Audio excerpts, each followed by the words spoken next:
The housing economy and the red-hot apartment market in particular is starting to show some cracks. Rents are still rising, but not by as much. And a huge supply of new apartments coming to market nationwide has banks and developers nervous. Diana Olick explains.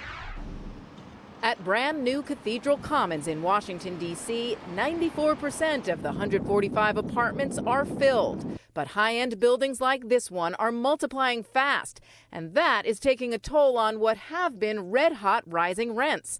Annual rent growth in the first quarter of this year was 4.5%. Still strong, but a significant slowdown from the 5% annual gains in the previous quarter.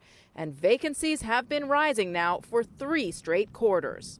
Banks have started to pull back on construction lending. So I do believe that banks are somewhat concerned as it relates to the amount of dollars they have out on multifamily properties right now. New construction during the first quarter of this year was at the highest level since 1999 when Reese started tracking this. Over the last 12 months, just over 200,000 new units were completed, the highest year-over-year tally since 1988. That has banks who lend to this market worried.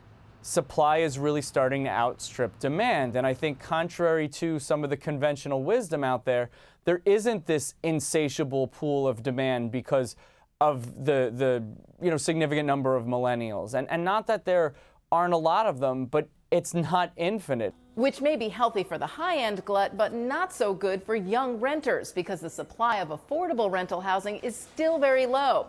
Still, some argue that the oversupply of luxury buildings like this one will actually fuel more affordable housing. The way you create C-class properties is add new A's and the A's turn to B's and the B's turn to C's. And so quote-unquote affordable housing and building affordable housing, there are very few developers out there that are building affordable housing.